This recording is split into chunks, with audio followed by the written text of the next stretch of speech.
buenos días. De nuevo con ustedes en este programa que cada semana tenemos con el Padre Cosme Andrade, Nuestro Espíritu. Hoy el tema es de mucho interés para todos ustedes, que está relacionado con la siguiente pregunta. ¿Qué eran realmente los hijos de Dios que tomaron a las hijas de los hombres? Esa es una pregunta que quisiera saber, Padre Cosme. Dejémonos de teorías o hipótesis y permitamos que solo sea la Biblia la que nos conduzca de la mano para esclarecer este tema tan polémico. Padre, usted tiene la palabra. Con todo gusto. Efectivamente, un tema tan polémico, porque muchas veces no quisieron meterse en enredos, pero los enredos uno mismo los hace mentalmente, porque cuando uno tiene la capacidad de leer y esa lectura la hace con la lupa de la inteligencia, se va a dar cuenta que hay cosas que parecen intrincadas, pero no es así. Miren, cuando uno lee la palabra de Dios, primero hay que compenetrarnos de espiritualidad, llenarnos de Dios, hacer la oración para que el Espíritu Santo sea el que nos ilumine y nos lleve a la verdad plena. No queremos ver una lectura donde aprendamos algo, una lectura donde comprendiéndolo todo, ¿verdad?, vayamos aplicando algo a nuestra vida espiritual, práctica. Y por eso, cuando muchas veces se lee el libro del Génesis y no se lee con la lupa de la razón, es cuando medio conocemos el Génesis. Génesis, el origen de la humanidad, ¿sí? Y en el origen de la humanidad hay muchos capítulos que se prestan a confusión o se prestan a malas interpretaciones. Entonces, evitando los malos entendidos, solamente con la luz del Espíritu Santo y con la claridad de la razón. Si hacemos una lectura, les repito, con la lupa de la razón, llegamos a una lectura lúcida, hermosa, que aporta luz, que aporta unos conocimientos amplios de la panorámica de la creación. Allí dice que había los hijos de Dios y las hijas de los hombres. Ambas son criaturas de Dios, pero aquí hay que hacer hincapié en ver, sobre todo, que los hijos de Dios, los hijos de Elohim, esos hijos de Elohim son los ángeles caídos. Aquel querubín llamado Luzbel, que cayó de la gracia de Dios por creerse lo que realmente no era. Es cierto, él era vamos a decir, el segundo aborto en el paraíso, en el cielo. Fue ¿sí? expulsado. Sí, pero fue expulsado del paraíso. ¿Por qué? Porque se vio tan bello, tan poderoso, que dijo, yo servir al Señor, ¿qué pasa? Que me sirvan a mí, ¿sí? Y en ese no te serviré, pues Miguel Arcángel es el que toma las armas y lo expulsa del paraíso.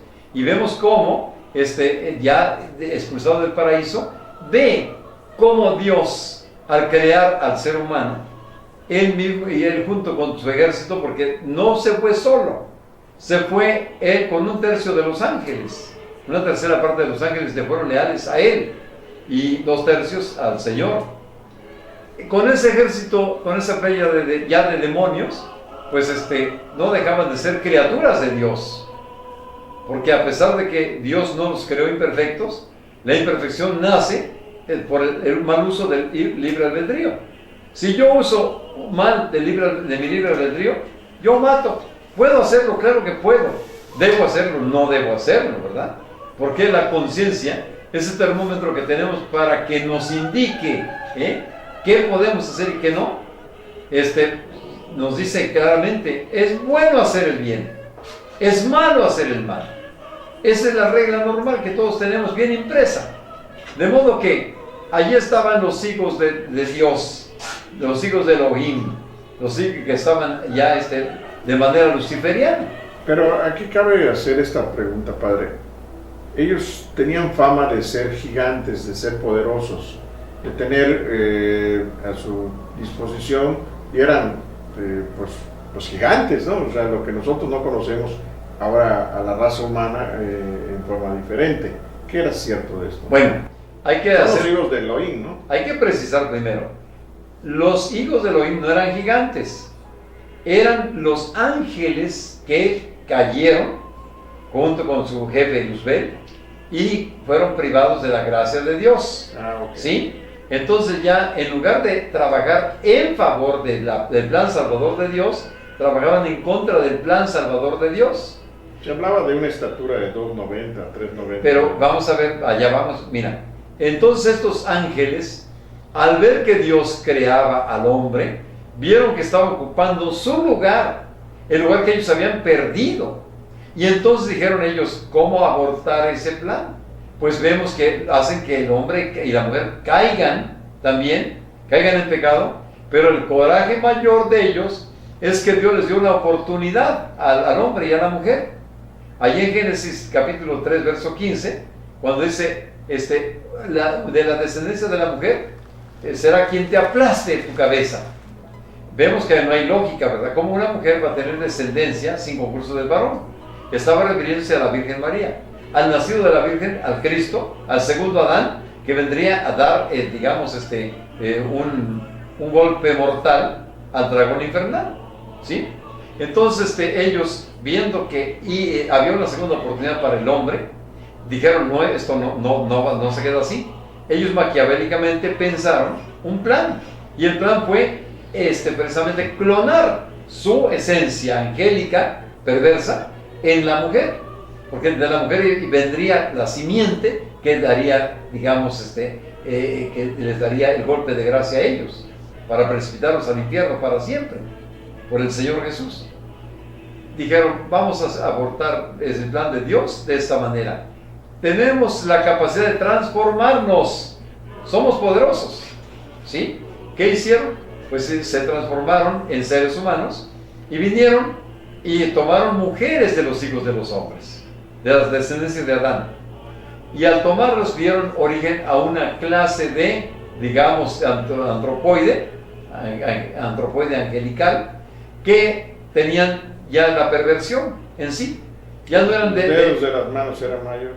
Y de los pies también. Y ya no eran 5, eran 6. Y 6 son 24 dedos, ¿sí? Y esos 24 dedos, ¿qué hicieron? Pues para empezar, 6, bíblicamente hablando, es el número de la imperfección. De allí el número 666 de la bestia, ¿no? La bestia empieza con el 6, ¿sí? Entonces la imperfección entra en este tipo de homínidos que vienen a ser gigantes, los nefilim, ¿sí? Esos nefilim son los que vienen a hacer, a incrustarse en las culturas de todos los pueblos, y los vemos en la cultura maya. ¿Quién construyó las grandes pirámides? ¿Quién trajo los grandes conocimientos a los mayas? No fueron los dioses, bueno, los dioses mitológicamente hablando, sí, ¿verdad? Pero son los semidioses o dioses del Olimpo en Grecia, como el Atlas, como vamos a ver más tarde aquí en las pirámides de Teotihuacán, de Chichén Itzá, ¿verdad? En Machu Picchu, en Egipto, ¿sí? Esos piedrones, esas rocas tan gigantes están bien cortadas, perfectamente cortadas y posicionadas, sin maquinaria, sin tecnología, no se podían aplicar, pero con esas manos de esos gigantes, claro que sí, eso es inteligible todo eso, ¿sí? Ellos vinieron y vemos que invadieron a la raza humana en todas las latitudes de nuestro espacio. Esto es una nueva teoría, padre. Permítame que yo le haga una breve explicación, porque hay teorías incluso de todo lo que es la cosmogonía maya, de que los grandes arquitectos eran iluminados, pero que al mismo tiempo venían gente extraterrestre a invadir la Tierra y que les enseñaban y les decían cómo hacer las cosas. Esto es por una parte. Y por otra, padre, en cierta ocasión leí un libro de Enrique Jardiel Poncela que habla de la Tournée de Dios. La Tournée de Dios es una tercera visita de Dios convertida en hombre a la Tierra. Esto es posible porque ahí habla del Vaticano, habla de las grandes religiones, habla de cómo encuentra Jesucristo la nueva civilización, de cómo está la tecnología, de todo lo que se ha avanzado en aquel entonces cuando se escribe este libro, lo que fue en 1949, y Porcela lo hace en forma chusca, pero al mismo tiempo con una realidad de todo lo que él había estudiado. Futurista inclusive. Sí. Fíjate que esa teoría, esa hipótesis de este señor, pues se encuadra bien en todo esto. ¿Por qué? Porque no está descubriendo digamos, el hilo negro. El hilo negro, no. Ya está descubierto. ¿Qué está haciendo él? Cuando estudias la Biblia, como te decía, con la lupa de tu razón, vas a ver que hay detalles que sí concuerdan con los descubrimientos arqueológicos, inclusive de hoy en día. Vas a encontrar gigantes con los 6 dedos en cada extremidad, ¿sí? Con los 24 dedos, inclusive hasta con un cuerno en el cerebro, ¿no? En la parte frontal. ¿Qué significa eso? Hay un santo que se venera bastante, que es el trabajo. Este santo es el que dicen que tiene hasta un cuerno en la frente. El cuerno significa sabiduría, ¿verdad? Es lo bíblicamente hablando. Pero mira, también lo pueden equiparar con la cuestión de la maldad, ¿no? Sí, pero si salimos de Judas Tadeo. San Judas Tadeo, era hermano del Señor, ¿sí? Un gran apóstol del Señor, un gran hombre de Dios, ¿verdad? Pero lo demás es mitológico para él. Se le anexan cosas que no, ¿verdad? Yo siempre he creído mucho en San Judas Tadeo. Bueno, yo creo en todos los apóstoles y él es un apóstol del Señor, ¿sí? Pero ahora no nos vamos a salir del tema central, ¿sí? Eso es lo que nos pasa. ¿Sí? Vamos a ver entonces cómo Porcelas, que tú acabas de citar, este hombre leyó la Biblia con la lupa de la inteligencia y se encontró con esos detalles, y vamos a ver que dice que el Vaticano dice que va a venir por tercera vez el Señor. No lo dice el Vaticano, lo dice el dogma de fe que está en el mismo credo, está incluido en el credo, y de Jesús, y de nuevo vendrá con gloria para juzgar a vivos y muertos. Su reino no tendrá fin, ¿sí? Es dogma de fe, y es bíblico además, lo aceptamos todos los cristianos, evangélicos de todas las denominaciones, ortodoxos y católicos. Entonces es un dogma común. Va a venir el Señor, ¿sí? Y el Señor está pronto. Leer ese libro te lleva mucho a la reflexión de situaciones que vive la humanidad en la actualidad, de cuánta perversidad puede haber existido y de cuánta gente que está luchando para evitar esa perversidad. Mucho de lo que Porcela escribe, él también hizo un libro muy interesante que se llama Máximas Mínimas. Y ahí habla incluso del suicidio y habla de otras cosas, y él termina suicidándose. Así de irónico es irónico, sí. Con la vida, ¿no? Lógico, no desviamos la plática y el tema de lo que usted está tratando, pero el linaje de la mujer en aquel entonces, padre, ¿qué era? El linaje de la Virgen María, la mujer, la segunda Eva, la que aplastaría la cabeza de la serpiente antigua, de Satanás, ¿sí? Jesús, ella es el linaje, el nacido sin el concurso del varón. Recordemos que San José fue un padre putativo nada más, ¿no? Un padre, digamos, protector, pero no es el padre natural de Jesús. No, porque pues, era virgen. ¿También? Sí, nacido del Padre por obra del Espíritu Santo. Cuando ella dice, bueno, ¿y cómo va a ser eso si yo no estoy comprometida con nadie? No conozco varona, dijo, y conocer, bíblicamente hablando, no he tenido relaciones con ningún varón. Pero ahí entra un dogma de fe, padre. Porque si no tienes fe, no crees en eso. ¿Cuál dogma de fe?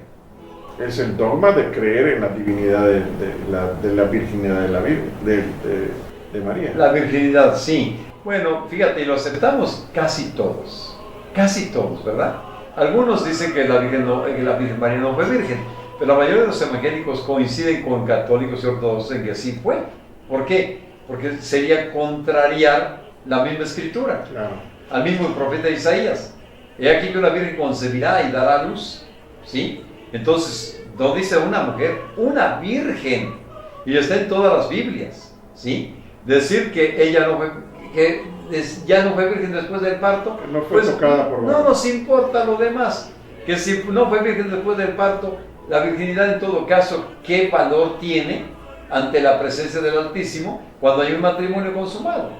¿Verdad? Claro. Sí, sería un pecado. Y en el Antiguo Testamento recordemos que la mujer que no tenía hijos era una, pues considerada como Pero a veces maldita. se malinterpreta. Sí, por eso. Mira, lo importante es que la Virgen María dio a luz al Mesías, dio a luz al segundo Adán, el que vino a aplastar la cabeza de la serpiente antigua de Satanás. Y los hijos de Dios que vinieron a fecundar a las hijas de los hombres, a las hijas de Adán. Incluido a Satanás, ¿Eh? Incluido a Satanás. No, Que no. vino a fecundar. No, él no. Él no. Él no. Él no. Son satanasitos nada más sus seguidores, ¿verdad? Hay muchos satanasitos ahorita. Muchos satanasitos, ¿sí? Sus diablitos vinieron a Hay ser. muchos diablitos sueltos por allá. Y lo que salió de esa procreación o de esa mezcla, de ese, digamos, ¿cómo diríamos? De esa cruza Sí. de espíritus con seres humanos, Es un mestizaje. ¿sí? Dan los gigantes, ¿verdad? Entonces, ahora bien, los gigantes es una realidad comprobada por la misma arqueología, ¿sí? La misma historia de las diferentes latitudes de los diferentes pueblos nos hablan de los gigantes, ¿sí? Y las construcciones nos hablan de manera más elocuente todavía, ¿sí? La realidad de los gigantes es que Dios los quiso destruir y por eso precisamente viene el arrepentimiento divino. Se arrepintió Dios de haber creado al hombre cuando vio que en los tiempos de Noé todo el mundo hacía y deshacía. Y vemos posteriormente, ¿verdad?, cómo en Sodoma y Gomorra, ¿qué había? Eso era lo que le iba yo a preguntar. Perversidad. ¿Qué pasó con Sodoma y Gomorra? Y les llovió fuego y azufre. Sí, pero ¿por qué? O sea, ellos vivían en el verdadero despapalle, por decirlo así. Sí, porque transgrediendo las normas divinas. Normas divinas. Imagínate, si nosotros los humanos somos los abogados para hacer la moral, nos vamos a perder en la inmoralidad, porque todo va a ser subjetivo. ¿Qué está pasando hoy en día? Queremos que se apruebe la homosexualidad, queremos que se apruebe el lesbianismo, El que matrimonio, tengan pero- derechos, ¿verdad? Mira, yo no me río de eso ni me asusto, ¿eh? Son seres humanos a quienes apreciamos, son nuestros hermanos, ¿verdad? Pero el orden lo estableció el Señor. Civilmente ya se está aceptando ¿Sí? el matrimonio entre el mismo sexo, ¿Sí? ¿no? La Iglesia Ortodoxa, ¿qué opina de eso? Pues opina lo contrario, que no debe ser. Que no debe ser. No debe ser porque contrario a la Biblia Contraer a lo es contrario a lo Dios. divino, ¿no? No aceptar. Haga, Señor, tu voluntad, sí, pero según la interpreto yo, ¿verdad? Según mi propio concepto y criterio. Ahí nos lleva esta plática de hoy, muy más profunda todavía, lo que el Padre Cosme nos está señalando, y que nosotros pues, queremos plasmarle a ustedes, nuestros televidentes, que por qué se están dando todas estas situaciones actualmente. Y el Padre Cosme nos da unas explicaciones lógicas de lo que sucedía en aquel entonces y de lo que está sucediendo en la actualidad. ¿Por qué no se aceptan y por qué sí ya civilmente se están haciendo estas cosas? Llegará el momento en que también convenzan a las instancias religiosas, que no lo creo ni lo... Se han convencido algunas ya, ¿Sí? ¿Cómo no? Para que estas situaciones se vayan dando. Pero esta opinión habría que analizarla y comprenderla más profundamente, porque estamos haciendo una alegoría acerca de todo lo que es los hijos de Adán, pero lo tenemos que ver desde el principio, desde cuando se creó esta humanidad y hasta nuestros días. Padre, ya el tiempo se nos ha agotado, no queremos dejar de cabos sueltos. Una última explicación acerca del mismo tema. ¿Cómo no? Entonces, al incursionar el demonio en nuestra vida, al secuestrar a nuestras gentes para hacer un estudio y hacer una clonación, pues es que está haciendo bloquear, boicotear el plan divino. Ahora la moralidad, queremos darle otro viraje, ¿sí? Queremos ser la disque más humana. pero no acorde a los principios que Dios ya impuso en nuestra conciencia, ¿verdad? A la ley natural que ya imprimió en cada uno de nosotros. Al hacer de la moral algo subjetivo, vamos a permitir que la inmoralidad prevalezca, en pocas palabras. Hoy, como pasó en 1970 en Estados Unidos con los hippies, ¿Sí? eran gentes que perdieron todo control sobre la sexualidad. Ahora la sexualidad es cultural. Ahora a partir de ese tiempo, ¿verdad? Ahora hasta los hippies es cultura. Es cultural, el sexo es cultura. Oiga, padre, pues hay que hablar sobre ello un poquito más en nuestro próximo programa, ¿no? Les agradecemos mucho su presencia y les invitamos para que el próximo jueves estén también con nosotros, que esto lo difundan también, nosotros se los enviamos vía correo electrónico, lo subimos al Facebook, al Twitter, a todo lo que son las redes sociales, a través de opiniondeyucatán.com, y que pues les agradecemos de nuevo todo lo que podamos seguir difundiendo en la palabra que nos explica el Padre Cosme. Muchas gracias, Padre. Y Dios los bendiga a todos.